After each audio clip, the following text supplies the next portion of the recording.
Have you ever reached the end of the day and wondered where all your time went? You promised yourself you'd study, start that business, learn a new skill, or finally chase the dream you've been putting off for years. But somehow, your day disappeared.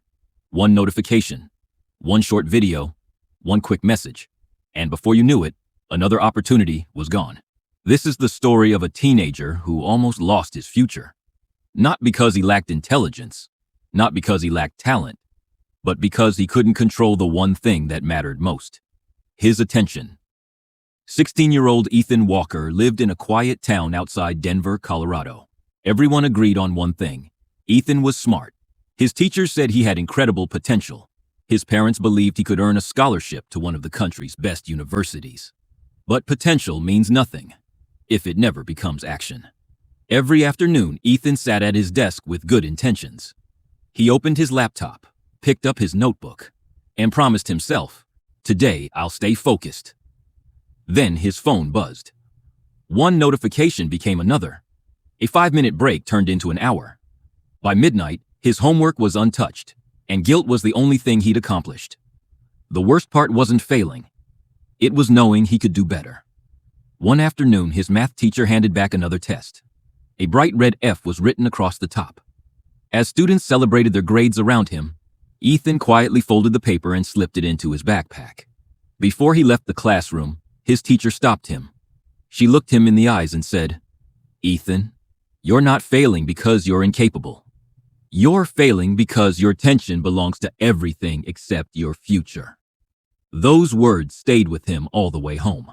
That evening, Ethan hid the report card beneath a pile of books, hoping his father wouldn't notice. But parents notice more than we think. At dinner, the house was unusually quiet. His father didn't ask about school. He didn't raise his voice. Instead, he looked at an old family photo hanging on the wall. It showed a 10-year-old Ethan holding a science fair trophy with the biggest smile on his face.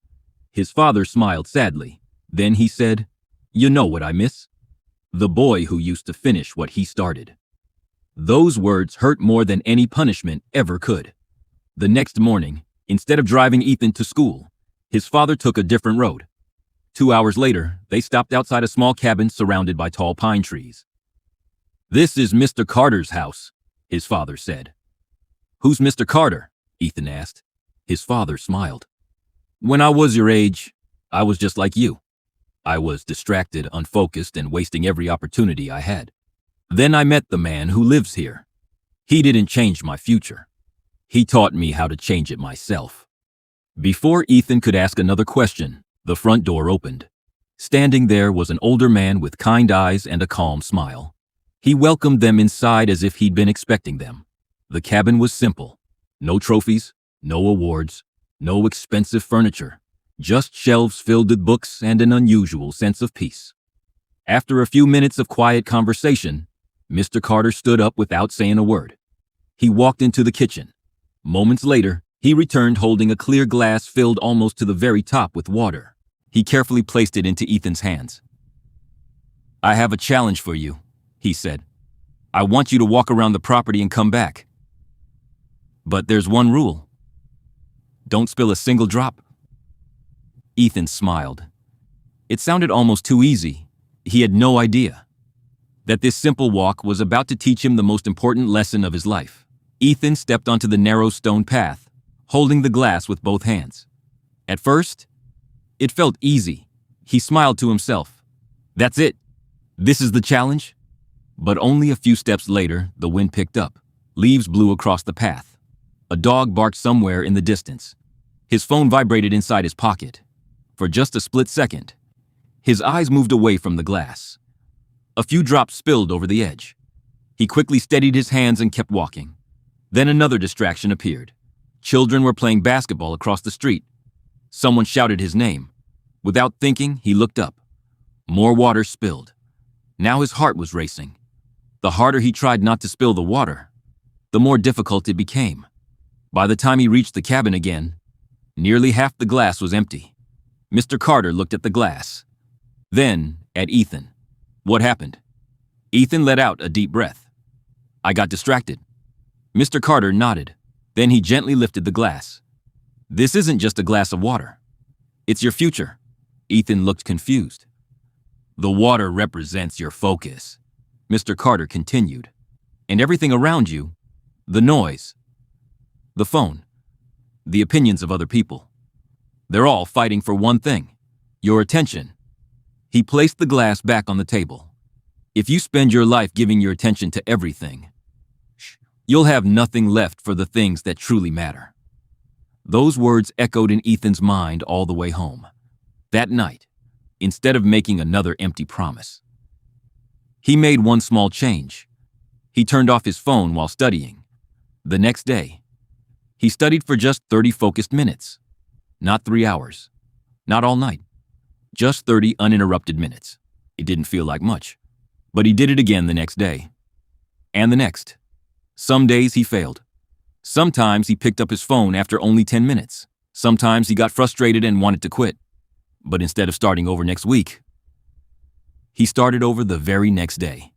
Weeks turned into months. Slowly, the small changes became big results. His homework was finished on time. His grades began to climb. For the first time in months, he earned an A on a science project. His teacher smiled as she handed it back. I knew you could do it. But life wasn't finished testing him. A few months later, Ethan applied for a competitive state science scholarship. He was confident. He had worked harder than ever before. When the results came, his name wasn't on the list. For a moment, it felt like all his progress meant nothing. That evening, he drove back to Mr. Carter's cabin. Without saying a word, Mr. Carter walked into the kitchen. He returned with the same glass. This time, it was empty. He placed it on the table and smiled. You think this glass is empty because you failed? He shook his head. No. It's empty because tomorrow, you get to fill it again. That single sentence changed everything. Ethan stopped chasing perfection. He started chasing consistency. One focused day at a time. The following year, he qualified for the state science competition, then the regional finals. And finally, he earned a scholarship to one of the top engineering universities in the country. Years later, people often asked Ethan the secret behind his success. They expected him to talk about intelligence, or talent, or hard work. Instead, he simply smiled. On the corner of his office desk sat an ordinary glass of water. Visitors often asked, "Why do you keep that there?" Ethan would quietly reply, "Because every morning it reminds me that my future depends on where I choose to place my attention." The glass never changed, but his life did. And maybe yours can too, because success rarely comes from one giant decision. It comes from protecting the small moments that everyone else gives away. So before you scroll to the next video, ask yourself one question. What is stealing your attention today? Because the life you've been dreaming about may be waiting on the other side of that answer. If this story inspired you, share it with someone who needs to hear it. And subscribe to Soul Parables, where every story is designed to help you grow stronger, wiser, and one step closer to the life you're meant to live.